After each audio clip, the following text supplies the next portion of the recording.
నమస్తే, welcome to Swaraj news. ముందుగా headlines.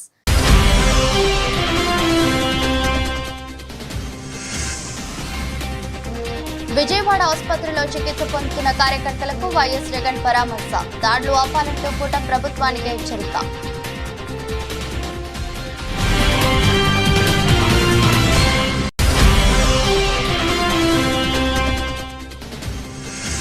Seat విషయంలో వివాదంతో కండక్టర్ సస్పెన్షన్. జనగామలు డిపోకే పరిమితమైన బస్సులు.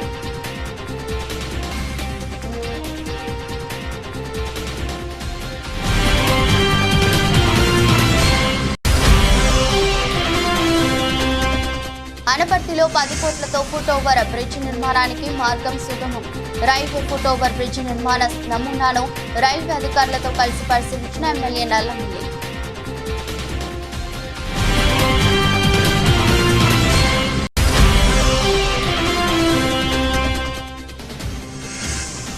మహబూబాబాద్ జిల్లా కేంద్రంలో పట్టణ పోలీస్ తనిఖీలు. నిషేధిత గంజాయి అక్రమ రవాణాను నిరోధించడానికి సిబ్బందితో సోదాలు నిర్వహించనున్న సిఐ దేవేందర్.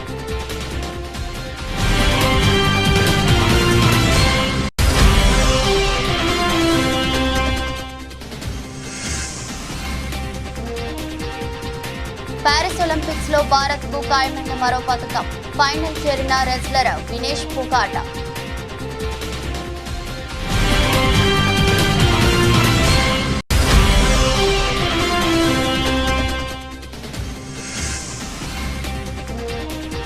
లాభాలతో ప్రారంభమైన స్టాక్ మార్కెట్లు. 800 పాయింట్లకు పైగా లాభంతో సెన్సెక్స్.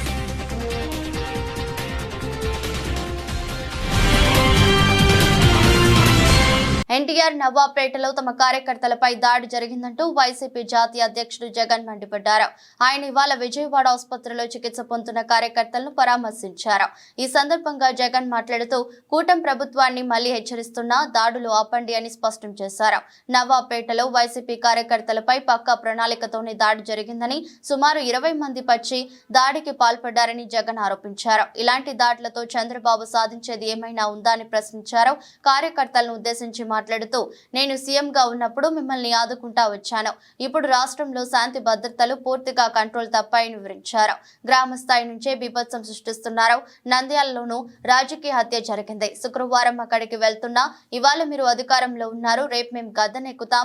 ఈ పరిస్థితి ఇంతటితో ఆగకపోతే అప్పుడు మా వాళ్ళు ఆగమన్న ఆగే పరిస్థితి ఉండదు అంటూ జగన్ వార్నింగ్ ఇచ్చారు. సాధారణంగా కొత్త ప్రభుత్వంపై ప్రజలు వ్యతిరేకత రావడానికి కొంచెం సమయం పడుతుందని, కానీ చంద్రబాబు ప్రభుత్వంపై చాలా త్వరగా ప్రజల్లో వ్యతిరేకత వచ్చిందని జగన్ పేర్కొన్నారు.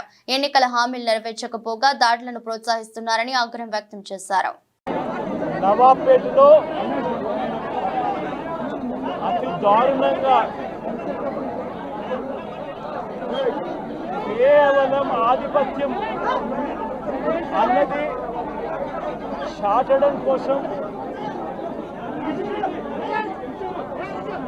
ఒక పథకం ప్రకారం అక్కడ కర్రలతో అతి దారుణంగా దాదాపుగా 20 మంది కలిసి కర్రలతో అతి పాశవికంగా కొడుతూ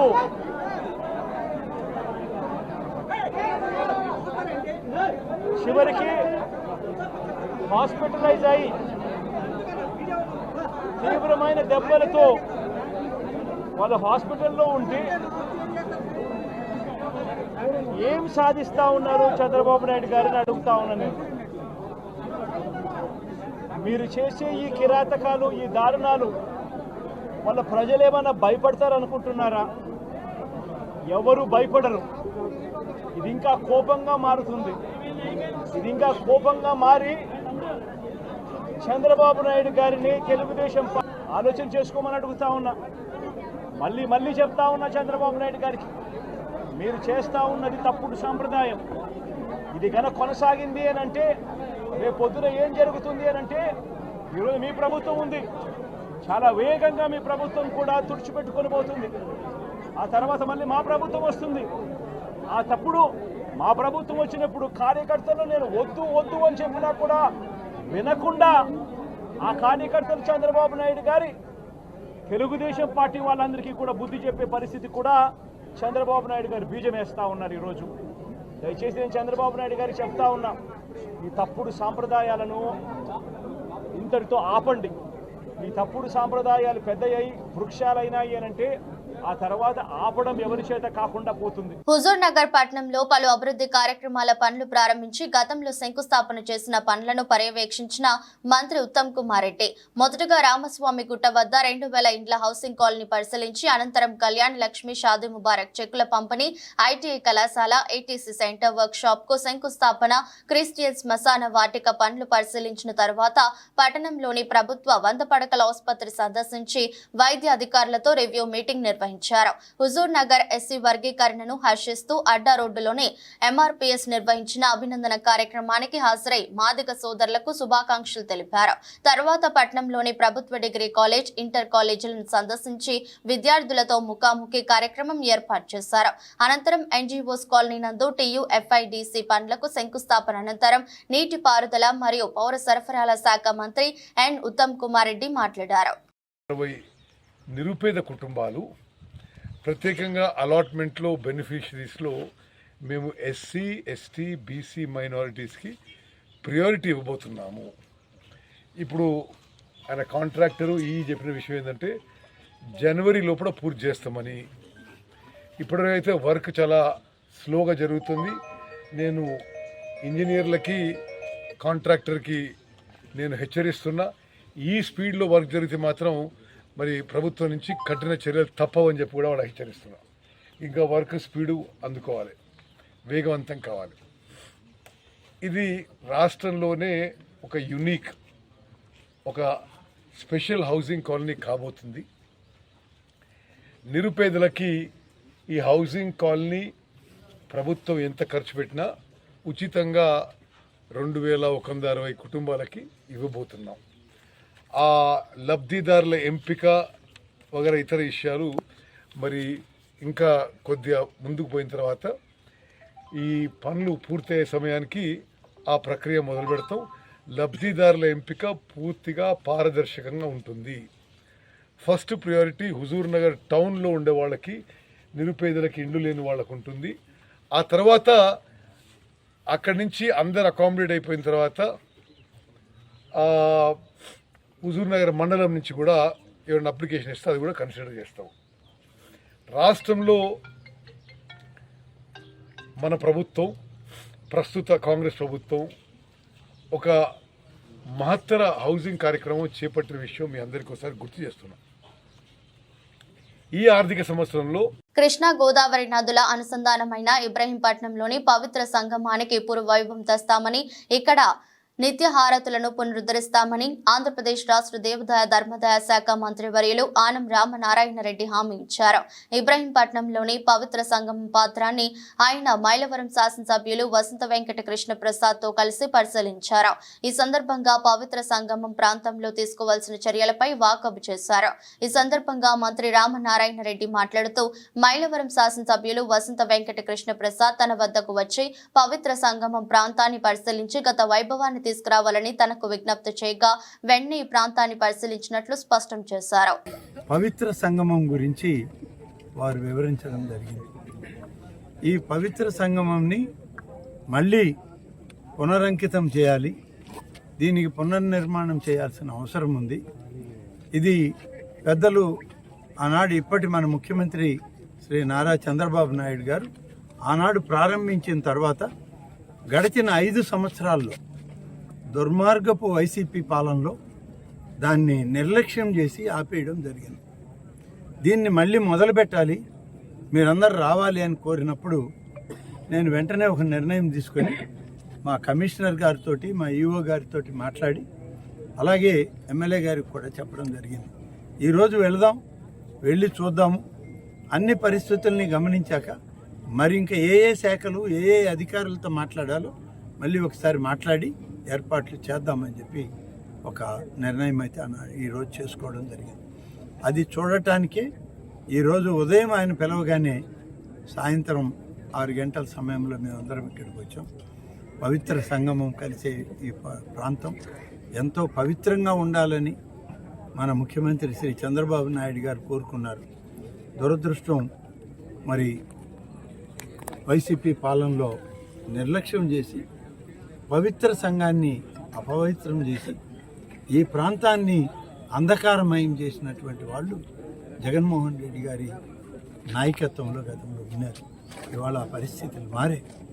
ఇవాళ ఈ ప్రభుత్వం ప్రజా పరిపాలన వచ్చింది. ప్రజా పరిపాలనలో సమున్నతమైనటువంటి నిర్ణయాలు చేసే ముఖ్యమంత్రిగా, ఎన్డీఏ నాయకుడిగా, తెలుగుదేశం పార్టీ అధ్యక్షుడిగా చంద్రబాబు నాయుడు గారు వచ్చి తిరిగి అన్నీ కూడా పునర్నిర్మాణాలు జరగాలి, అన్నీ కూడా సజావుగా ముందుకు సాగాలి అని చెప్పి ఆయన చెప్పడం జరిగింది.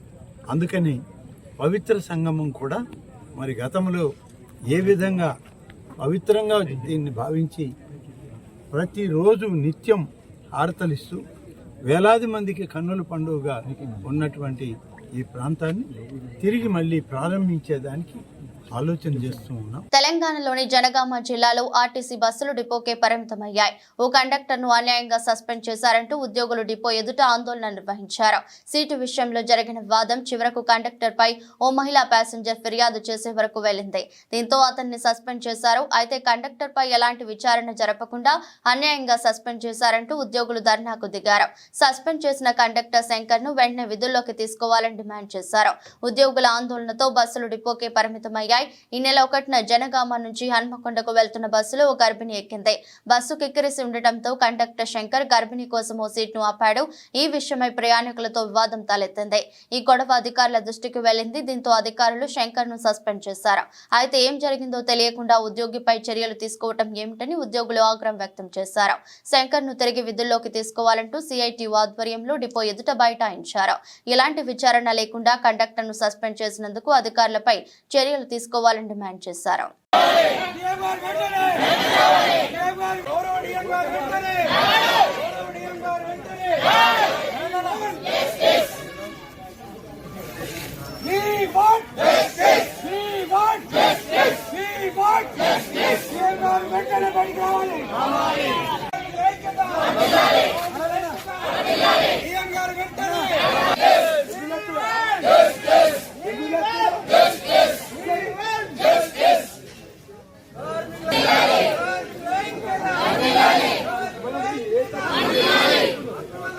అనపర్తిలోని మూతపడ్డ 413 రైల్వే గేట్ స్థానిక ఫుట్పాత్ బ్రిడ్జి నిర్మాణం కోసం అనపర్తి ఎమ్మెల్యే నల్లమిల్లి రామకృష్ణారెడ్డి చేసిన కృషి త్వరలోనే సాకారం కానుంది. రైల్వే గేటు మూతపడటంతో గేటు ఆవలిపై ఉన్న కళాశాలలకు వెళ్లే విద్యార్థులు, రైస్ మిల్లు, పౌల్ట్రీ ఫారాలకు వెళ్లే వ్యాపారులు అనేక ఇబ్బందులు ఎదుర్కొంటున్నారు. 2014-19 మధ్య ఎమ్మెల్యేగా ఉన్న నల్లమిల్లి బ్రిడ్జి నిర్మాణం కోసం చేసిన కృషి ఫలించి ఫలితం అందే సమయానికి ప్రభుత్వం మారడంతో ఎక్కడి పనులు అక్కడ నిలిచిపోయాయి. తిరిగి కూటమి అభ్యర్థి విజయం సాధించిన ఎమ్మెల్యే నల్లమిల్లి ఇటీవల రాజమహేంద్రవరంలో రైల్వే DRMతో జరిపిన చర్చల ఫలితంగా ఫుట్పాత్ బ్రిడ్జి నిర్మాణానికి అనుమతులు లభించాయి. అనపర్తి రైల్వే స్టేషన్లో అమృత్ భారత్ ఫేజ్ 1లో భాగంగా 24 కోట్లతో జరుగుతున్న అభివృద్ధి పనులను రైల్వే సీనియర్ ఇంజనీర్ శ్రీనివాస్ తో కలిసి పరిశీలించారు. ఈ సందర్భంగా ఫుట్పాత్ బ్రిడ్జి నిర్మాణ స్థలాన్ని పరిశీలించి బ్రిడ్జి నిర్మాణం కోసం రూపొందించిన నమూనా చిత్రపటాన్ని పరిశీలించారు. ఈ సందర్భంగా ఎమ్మెల్యే మాట్లాడుతూ ఫుట్పాత్ బ్రిడ్జి నిర్మాణానికి ఏర్పాట్లు చేస్తున్నామని, ఇక్కడి ప్రజల చిరకాల వాంఛగా ఉన్న బ్రిడ్జి నిర్మాణం పూర్తి చేస్తామన్నారు. ముందు రైల్వే స్థలం ఎక్కడి వరకు ఉందో తేల్చి అవసరమైన స్థల సేకరణ చేసేందుకు కృషి చేస్తామన్నారు. అలాగే అనపర్తిలో జన్మభూమి హాల్ట్ ను సాధిస్తామని, ఎన్నికల్లో ఎంపీ పురంధేశ్వరి ఇచ్చిన హామీలు కార్యరూపం దాల్చాయన్నారు. త్వరలోనే బ్రిడ్జి నిర్మాణ పనులు కూడా ప్రారంభమవుతాయన్నారు. తెలంగాణ రాష్ట్రంలో కులగణన నిర్వహించి 42% రిజర్వేషన్లు పెంచిన తర్వాతే స్థానిక సంస్థల ఎన్నికలు నిర్వహించాలని జాతీయ బీసీ సంక్షేమ యువజన సంఘం అధ్యక్షుడు కనకాల శ్యామ్ కురుమా డిమాండ్ చేశారు. 2023 నవంబర్ 10వ తేదీన అసెంబ్లీ ఎన్నికల సందర్భంగా కామారెడ్డిలో నిర్వహించిన విజయభేరి సభలో కాంగ్రెస్ పార్టీ అధినేత రాహుల్ గాంధీ బీసీ డిక్లరేషన్ లో అధికారంలోకి వచ్చిన తర్వాత 6 నెలల్లోపే కులగణన నిర్వహించి స్థానిక సంస్థల్లో 42% రిజర్వేషన్లు పెంచాకే తేదీలోకే ఎన్నికలు నిర్వహిస్తామని హామీ ఇవ్వడం జరిగిందని శ్యామ్ కుర్మా తెలిపారు. ఇచ్చిన హామీ నెరవేర్చకపోవడం తెలంగాణ ముఖ్యమంత్రి రేవంత్ రెడ్డి స్థానిక సంస్థల ఎన్నికలు నిర్వహిస్తామని ప్రకటించడం మేము తీవ్రంగా ఖండిస్తున్నామని ఆయన హెచ్చరించారు.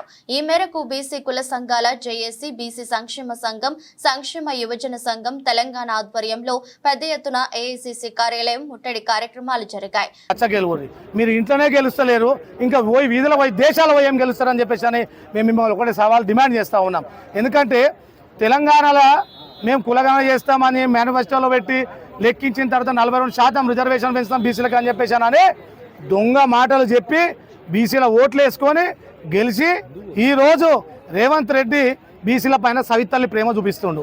ఎందుకంటే కులగణన చేస్తామని చెప్పి తీర్మానం చేసుడు మీ వంతే, 150 కోట్ల బడ్జెట్ చేసుడు మీ వంతే, మంత్రులు, ఎమ్మెల్యేలు, ముఖ్యమంత్రులు సీట్లు కూడా తినిపించినాం కాబట్టి మీకు అందరికీ సంతోషకరమైన వార్త అని చెప్పి, అయినా కూడా మీరు మాత్రము నిమ్మకు నీరెత్తినట్టు కులగణన చేస్తే దేశ సమగ్ర అభివృద్ధి కోల్పోతుంది, రాష్ట్ర సమగ్ర అభివృద్ధి కోల్పోతుంది, మేము ఈ ఎలక్షన్స్ తర్వాతనే చేస్తామని అంటే 5 ఏళ్ల వరకు బీసీలు ఈ సర్పంచులు కానీ, ఎంపీటీసీలు కానీ, జెడ్పీటీసీలు కానీ, జెడ్పీ చైర్పర్సన్లు కానీ రిజర్వేషన్లు కోల్పోయి అందరు రోడ్ల మీద పడి మీ ఎంబడి జిందాబాద్లు కొట్టుకుంటూ మిమ్మల్ని భుజాలు ఎత్తుకొని తిరుగుతుంటే మీరు పైశాచిక ఆనందం పొందామనుకుంటున్నారు. రేవంత్ రెడ్డి ఖచ్చితంగా మీరు మాత్రం ఈ కులగణన లెక్కించిన తర్వాతనే ఈ స్థానిక సంస్థల ఎలక్షన్ పోవాలని చెప్పేసి ఈరోజు బీసీ సంక్షేమ సంఘం జాజుల సీనన్న ఆధ్వర్యంలో ఇక్కడ మొత్తము ఢిల్లీలోని ఏసీసీ కార్యాలయాన్ని ముట్టడించడం జరిగింది. పాతపట్నం నియోజకవర్గం పాతపట్నం, మొలియాపుట్టి,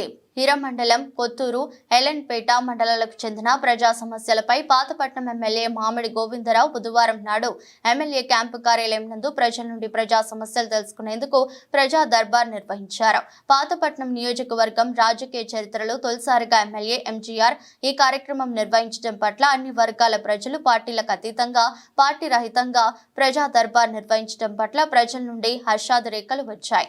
గత ప్రభుత్వ పాలనలో ప్రజా సమస్యలు గాలికి విడిచిపెట్టడంలో ప్రజా సమస్యలు ఎక్కడ వేసిన గొంగలి అక్కడే ఉన్న చందంగా ఉన్నాయి. పని చేయడానికి ఎవరు ఆదేశాలు అవసరం లేదు. ప్రజలకు న్యాయం చేస్తామన్నప్పుడు ఏ ఎమ్మెల్యే ఫోన్ అవసరం లేదు, ఎవరిది అవసరం లేదు. నేను మళ్ళీ చెప్తున్నాను, ఎమ్మెల్యేకి చెప్పాలి, ఎమ్మెల్యే చెప్పకూడదని కాదు. మీరు ప్రజలకు మంచి చేస్తున్నప్పుడు ఎట్టి పరిస్థితులు ఉన్న అధికారులు అందరూ ఎమ్మెల్యే చెప్పాల్సిన అవసరం లేదు. వాళ్ళకి న్యాయం చేయండి. చాలా మంది అంటారు మాకు అవసరం లేదు, అది ఎట్టి పరిస్థితుల్లో మీరందరూ అధికారులు ప్రజల సమస్య తెలిసిన వాళ్ళు. మేము కొత్త ఎమ్మెల్యేను, నేను కొత్త ఎమ్మెల్యేను, నాకు కొన్ని సమస్యలు తెలుసు, కొన్ని సమస్యలు తెలియకపోవచ్చును, నాకు అవగాహన తక్కువ ఉండొచ్చును. కానీ ఎట్టి పరిస్థితుల్లోనే ప్రజలకు మంచి జరగాలనుకున్నప్పుడు మాత్రం మీ డెసిషన్ మీరు తీసుకొని ప్రజలకు మంచి చేయండి సార్. ఇప్పుడు ఇక్కడ వచ్చిన ఇప్పుడు ఎవరైతే అబ్జర్వర్ రిజర్వాయర్ సంబంధించిన వాళ్ళు ఎవరైతే ఉన్నారో బాధ్యతలు, నిర్వాహితులు కానీ ఆ బాధ్యతలు ఎవరు ఉన్నారో మీకు చెప్తున్నారు ఒకటి ఎంఆర్ఓ గారు, మీకు అన్నీ తెలుసు అనుకోని చాలా సంతోషకరమైన విషయం. మీరు వెళ్ళి అక్కడ ఉన్న సమస్యలు సాల్వ్ చేయండి సార్ వీలున్నంత వరకు. ఒకవేళ ఏదైనా ప్రాబ్లం ఉంటే నాకు చెప్పండి, నేను పై అధికారులకి, మన తిచ్చిరా పచ్చిమనాయుడు గారికి, మన మినిస్టర్ గారికి, మన ఎంపీ రామ్మోహన్ కేంద్ర మినిస్టర్ గారికి చెప్తాను. అదే కాకుండా మన ప్రభుత్వం తరఫున లోకేష్ గారికి కానీ, దీనికి సంబంధించిన ఇరిగేషన్ మినిస్టర్ ఎవరు ఉంటే వాళ్ళకి కానీ, ఎవరికి రెవెన్యూ మినిస్టర్ కానీ చెప్పడానికి సిద్ధంగా ఉన్నాను. ఒక లెక్క ఏంటంటే అడ్జస్ట్మెంట్ అంటే తప్పనిసరిగా మనకి దగ్గరగా ప్రభుత్వంతో బంధం ఉంది కాబట్టి కొన్ని అన్ని సమస్యలు సాల్వ్ అవుతాయి. మనకి మెయిన్ ఇంపార్టెంట్ మన నియోజకవర్గం నుంచి అంటే మన జిల్లా నుంచి ఒక రాష్ట్ర మంత్రి ఉన్నారు, ఒక కేంద్ర. మహబూబాబాద్ జిల్లా కేంద్రంలోని పలు పార్సల్ ఆఫీసులు, కిరాణా షాపులలో, రైల్వే స్టేషన్స్, బస్ స్టాండ్, అనుమానిత ఇండ్లలో నిషేధిత పదార్థాలు గుర్తించడానికి పట్టణ పోలీస్ తనిఖీలు నిర్వహించారు.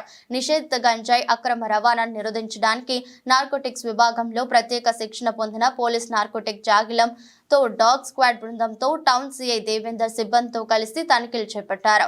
పోలీస్ స్టేషన్ పరిధిలోని ఎవరైనా వ్యక్తుల వద్ద పాన్ షాపులలో, కిరాణా షాపుల్లో, మరే ఇతర షాపుల్లో ప్రభుత్వం నిషేధించిన గంజాయి, మత్తు పదార్థాలు కలిగి ఉన్నా లేక విక్రయిస్తున్నట్లు సమాచారం ఉంటే ప్రజలు వెంటనే డైల్ 100 లేదా దగ్గరలో ఉన్న పోలీస్ స్టేషన్లో సమాచారం అందించాలని టౌన్ సిఐ తెలిపారు.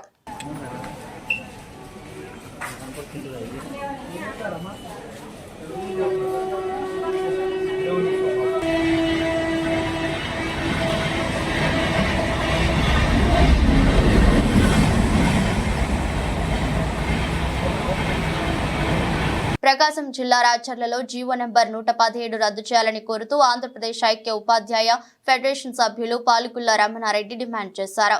ప్రైమరీ పాఠశాలల్లో 1 నుండి 5 వరకు బోధించాలని, అలానే హై స్కూళ్లలో 6 నుంచి 10వ తరగతి వరకు బోధన కొనసాగాలని కోరుతున్నామన్నారు.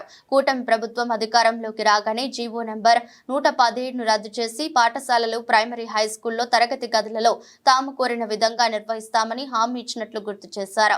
ప్రస్తుతం ఉన్న విద్యా విధానాల వల్ల ప్రభుత్వ పాఠశాలలపై విద్యార్థుల తల్లిదండ్రులకు నమ్మకం పోతుందని అన్నారు. వెంటనే జీవో నెంబర్ 117ని రద్దు చేయాలని కోరుతూ రాచర్ల ఎంఆర్ఓకు వినతి పత్రాన్ని సమర్పించినట్లుగా ఆంధ్రప్రదేశ్ ఐక్య ఉపాధ్యాయ ఫెడరేషన్ సభ్యులు తెలిపారు. మండల కార్యాలయంలోనూ మా ఎంఆర్ఓ ఆఫీసులోనూ మెమోరాండం జరిగింది. సమస్యల పట్ల ఆ సమస్యలు ఏంటంటే ఈ జీవో నెంబర్ 117 కూటమి ప్రభుత్వం రాకముందు నారా లోకేష్ గారు 1170 రద్దు చేసి ప్రాథమిక పాఠశాలలు 1 నుంచి 5 తరగతులు ఉండే విధంగా, హై స్కూల్లో 6 నుంచి 10వ తరగతులు ఉండే విధంగా చూస్తామని హామీ ఇచ్చారు.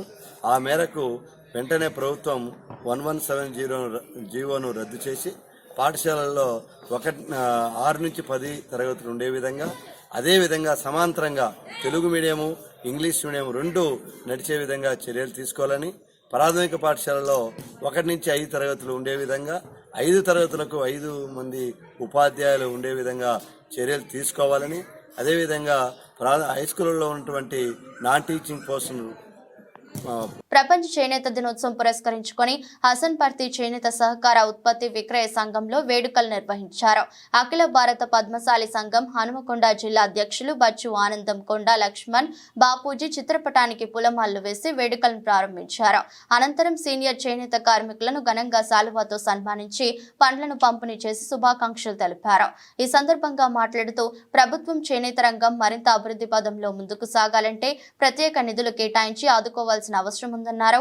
చేనేత సంఘాల్లో సరైన పనులు లేక కార్మికులు వస్తువులు ఉండాల్సిన పరిస్థితి నెలకొందని, మరి కొంతమంది కార్మికులు చేసేందుకు పని లేక కూలీలుగా మారుతుండగా ఇంకొంతమంది ఆర్థిక ఊబిలో కూరుకుపోయి ఆత్మహత్యలకు పాల్పడుతున్నారని ప్రభుత్వానికి గుర్తు చేశారు. పద్మశాలిల ఐక్యత, పద్మశాలిల ఐక్యత, జై మార్కండేయ, జై మార్కండేయ. కాకినాడ జిల్లా పెద్దాపురం మున్సిపల్ సెంటర్ లో ఉన్న అంబేద్కర్ భవన్ లో ఆగస్టు 9న దివ్యాంగుల కోసం ప్రత్యేక శిబిరాన్ని ప్రభుత్వం ఏర్పాటు చేస్తున్నట్లు మున్సిపల్ కమిషనర్ పద్మావతి తెలిపారు. ఈ సందర్భంగా ఆమె మాట్లాడుతూ ప్రభుత్వం ఇచ్చే అవకాశం మేరకు, అలాగే జిల్లా కలెక్టర్ వారి ఆదేశాల మేరకు దివ్యాంగులకు 3 చక్రాల సైకిల్, వీల్ చైర్స్, చెంక కర్రలు, కృత్రిమ కాళ్ళు, కాలిపర్స్, రొటేటర్స్, చెవి మిషన్లు, వాకింగ్ స్టిక్స్, మానసిక ప్రతివంతుల పిల్లలకు MSCE కిట్స్, లేప్రసీ సోకిన వారికి ADL kits, CP battery operator, 3 చక్రాల సైకిల్ పై సహాయ ఉపకరణములు, గుర్తింపు కొరకు హాజరుకు సదరము ధృవీకరణ పత్రము, ration card, Aadhaar card, UID card శిబిరానికి తీసుకుని రావాలని తెలిపారు. ఈ శిబిరం అర్హులైన దివ్యాంగులకు వినియోగించుకోవాలని పెద్దాపురం మున్సిపల్ కమిషనర్ పద్మావతి తెలిపారు. ఈ శిబిరాన్ని పెద్దాపురం శాసనసభ్యులు నిమ్మకాయల చినరాజప్ప ప్రారంభించడం జరుగుతుందన్నారు. గంటలకి మన అంబేద్కర్ భవనంలో దివ్యాంగులకి ఈ శిబిరం అనేది నిర్వహించడం జరుగుతుంది. అందులో అవసరమైన వాళ్ళకి చలన పరికరాలు కూడా, ట్రైసైకిల్స్ కూడా పంపిణీ, అవసరమైన ఎవరైతే అర్హత సైకిల్కి ఉంటారో వాళ్ళకి కూడా ఈ ట్రైసైకిల్స్ అనేది పంపిణీ చేయడం జరుగుతుంది. అట్లానే UID కార్డులు కూడా ఇవ్వడం జరుగుతుంది. కాబట్టి UID కార్డులు కూడా వచ్చేవాళ్ళు సదరం సర్టిఫికేట్ ఒకటి, UID కార్డు తప్పనిసరిగా ఒకటి తీసుకురావాలి. 40% అబవ్ ఉన్నట్టుగా వికలాంగుల సర్టిఫికేట్ ఒకటి, సదరం సర్టిఫికేట్, రేషన్ కార్డు, ఆదాయ ధృవీకరణ certificate, Aadhaar card xerox copy, 2 ఫోటోలు, చిరునామా రుజువు కోసం రేషన్ కార్డు కాపీ, ID అవన్నీ తీసుకొని ఈ శిబిరానికి వస్తే అందులో వాళ్ళకి ఈ ట్రైసైకిల్స్ కానీ ఇంకేదన్నా పరికరాలు అవసరమైతే వాళ్ళకి అవసరమైన వాళ్ళకి ఈ శిబిరాల్లో డిస్ట్రిబ్యూట్ చేయడం అనేది జరుగుతుంది. కాబట్టి పట్టణంలో ఉన్న అందరూ కూడా ఇలాంటి ఎవరైతే దివ్యాంగులు ఉన్నారో వాళ్ళందరూ కూడా ఈ అవకాశాన్ని వినియోగించుకుంటారని వారికి ఈ శిబిరానికి హాజరు కావాల్సిందిగా తెలియపరుస్తున్నాం. మహబూబాబాద్ జిల్లా తొర్రూరు మండలంలోని వెలికట్టే గ్రామ శివారులో గల టిక్యాక్ తండాలోని స్థానిక అంగన్వాడీ సెంటర్లో తల్లిపాల వారోత్సవ కార్యక్రమాన్ని నిర్వహించారు. ఈ సందర్భంగా అంగన్వాడీ టీచర్ పద్మారాణి తల్లిపాల వారోత్సవ కార్యక్రమాన్ని ఉద్దేశించి మాట్లాడుతూ నవజాత శిశువులకు తల్లిపాలే శ్రేష్టమైనవని తెలుపుతూ తల్లి బిడ్డల శ్రేయస్సుకు తల్లిపాల వినియోగం చాలా అవసరమని పేర్కొంటూ పుట్టిన బిడ్డకు మొదటి గంటలోపే తల్లిపాలు పట్టించాలన్నారు. నవమాసాలు మోసి బిడ్డను కని పెంచడంలో తల్లి పాత్ర చాలా కీలకమైంది. పిల్లల సక్రమమైన అభివృద్ధికి తల్లిపాలు అవసరమన్నారు. ఈ కార్యక్రమంలో గర్భిణీలు, బాలింతలు, మాజీ సర్పంచ్ జాటోత్ కౌసల్య మరియు తండా వాసులు పాల్గొన్నారు. కొంతమంది పిల్లలు 2 సంవత్సరాల వరకు తాగుతారు. 2 సంవత్సరాల వరకు తల్లిపాలు కంటిన్యూ చేయొచ్చు. తల్లికి పాలు ఉంటే ఉన్నంత కాలం పాలు ఇవ్వచ్చు. ఎంత పాలిస్తే పిల్లలకు అంత రోగ నిరోధక శక్తి అనేది పెరుగుతుంది. తల్లిపాలు ఇవ్వడం వల్ల రోగాలు అనేది రాకుండా ఉంటాయి. పిల్లలకు ఏ రోగం వచ్చినా కూడా తట్టుకునేంత శక్తి ఉంటుంది పిల్లలకు. కాబట్టి తల్లిపాలు అనేవి చాలా ప్రాముఖ్యమైనవి. కాబట్టి తల్లిపాల సంస్కృతిని మనం అందరం ప్రోత్సహించాలి. కొంతమంది ఏమైనా సిటీలలో జాబులు చేసేటోళ్ళు, డ్యూటీకి పోయేటోళ్ళు ఏం చేస్తారంటే ఈ డబ్బాలలో పాలు పెట్టి పోతూ ఉంటారు. ఈ మార్గం బదులు చేసినట్టు డబ్బాలలో పాలు పెట్టిపోతే ఆ పాలు కొంచెం ఇన్ఫెక్షన్స్, రోగాలు అట్లాంటివి ఎక్కువ అవుతాయి. ఇక కొంతమంది ఏమనుకుంటారంటే తల్లిపాలు ఇవ్వడం వల్ల మా అందం అంతా తగ్గిపోతాను కాబట్టి మేము తల్లిపాలు ఇవ్వమనే. ప్యారిస్ ఒలింపిక్స్ 2024లో భారత్ కు మరో పథకం ఖాయమైంది. అంచనాలను అందుకుంటూ భారత్ స్టార్ రెజ్లర్ వినేష్ ఫొగాట్ మహిళల 50 kgల ప్రీ స్టైల్ ఈవెంట్లో ఫైనల్ చేరింది. సెమీఫైనల్లో క్యూబా రెజ్లర్ యూస్నిలిస్ గుజ్మాన్ తో జరిగిన బౌట్లో 5-0తో విజయం సాధించింది. ఈ మ్యాచ్ ఆరంభం నుంచే ఫొగాట్ ఆధిపత్యం ప్రదర్శించింది. ప్రత్యర్థి నుంచి పెద్దగా ప్రతిఘటన లేకపోవడంతో తొలి పీరియడ్ ముగిసే సమయానికి ఫొగాట్ 1-0తో ఆధిక్యంలో నిలిచింది. రెండో పీరియడ్ ఆమె 5-0తో భారీ ఆధిక్యాన్ని సాధించింది. ఈ ఆధిక్యాన్ని చివరి వరకు అలాగే కొనసాగించడంతో బౌట్ భారత వశమైంది. ఇక స్వర్ణం కోసం జరిగే ఫైనల్ పోరులో అమెరికాకు చెందిన సారా హిల్టర్ బ్రాంట్ తో వినేష్ ఫొగాట్ తలపడనుంది. హిల్టర్ బ్రాంట్ సెమీఫైనల్లో మంగోలియాకు చెందిన డోల్గో జార్విన్ పై విజయం సాధించి ఫైనల్ చేరుకుంది. ఒలింపిక్స్ క్రీడల్లో రెజ్లింగ్ విభాగంలో ఫైనల్లో పథకం అందించనున్న తొలి భారతీయ మహిళగా వినేష్ ఫొగాట్ నిలవడం ఖాయమైంది. సెమీస్ కు చేరిన తొలి మహిళగా ఇప్పటికే రికార్డు సృష్టించింది. కాగా 2016 ఒలింపిక్స్ క్వార్టర్స్ లో ఓడిపోయిన సాక్షి మాలిక్ కాంస్యం పథకంలో సరిపెట్టుకుంది. స్టాక్ మార్కెట్లో బుధవారం భారీ లాభాలతో ప్రారంభమయ్యాయి. ప్రస్తుతం బాంబే స్టాక్ ఎక్స్చేంజ్ సూచీ సెన్సెక్స్ 863 పాయింట్ల లాభంతో 79,442 వద్ద కొనసాగుతుంది. జాతీయ స్టాక్ ఎక్స్చేంజ్ సూచీ నిఫ్టీ కూడా 299 పాయింట్ల లాభంతో 24,292 వద్ద ట్రేడ్ అవుతుంది. అంతర్జాతీయ మార్కెట్లలో నెలకొన్న సానుకూలతలు దేశీయ సూచీలకు దన్నుగా నిలిచాయి. ట్రేడింగ్ ప్రారంభంలోనే సెన్సెక్స్ 1,046 పాయింట్లు, నిఫ్టీ 313 పాయింట్ల మేర పడ్డాయి. Mahindra and Mahindra, Infosys, UltraTech cement, Adani ports, HCL, tech, Tata steel, ITC, Maruti Suzuki, Axis bank, Sun Pharma, power grid సూచీలు లాభాల్లో కొనసాగుతున్నాయి. అదే సమయంలో Asian paints, Bharti Airtel, Kotak bank, Titan సూచీలు నష్టాల్లో ఉన్నాయి. అంతర్జాతీయ మార్కెట్ల విషయానికి వస్తే మంగళవారం అమెరికా మార్కెట్లు లాభాలతో ముగిశాయి. ఆసియాలో సియోల్, టోక్యో, షాంఘై, హాంకాంగ్ అన్ని మంచి లాభాల్లో ట్రేడ్ అవుతున్నాయి. స్టాక్ ఎక్స్చేంజ్ డేటా ప్రకారం మంగళవారం విదేశీ సంస్థాగత పెట్టుబడిదారులు 3,531 కోట్ల విలువైన ఈక్విటీ షేర్లను అమ్మేశారు. మరోవైపు దేశీయ సంస్థాగత పెట్టుబడిదారులు 3,357 కోట్ల విలువైన ఈక్విటీ షేర్లను కొనుగోలు చేశారు. వార్తలు ముగించే ముందు మరోసారి హెడ్లైన్స్.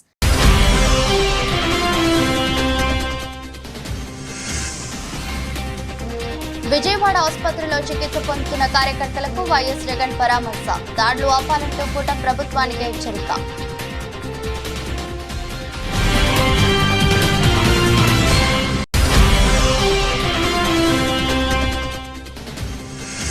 సీటు విషయంలో వివాదంతో కండక్టర్ సస్పెన్షన్. జనగామలు డిపోకే పరిమితమైన బస్సులు.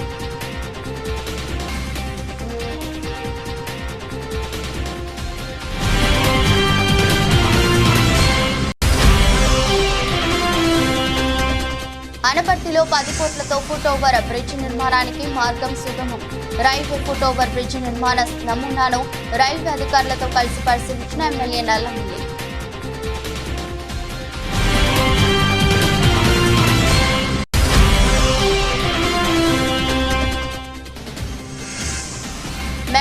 జిల్లా కేంద్రంలో పట్న పోలీస్ తనిఖీలు, నిషేధిత గంజాయి అక్రమ రవాణాను నిరోధించడానికి సిబ్బందితో సోదాలు నిర్వహించనున్న సిఐ దేవేందర్.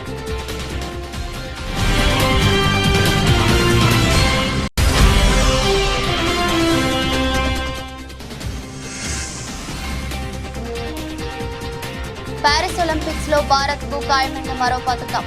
ఫైనల్ చేరిన రెజ్లర్ వినేష్ పుగాట.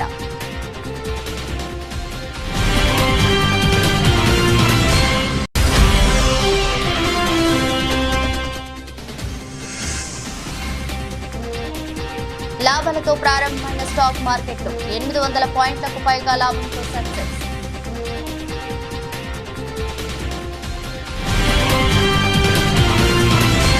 ఇది రోజు బులెటిన్. మరో బులెటిన్లో మళ్ళీ కలుద్దాం.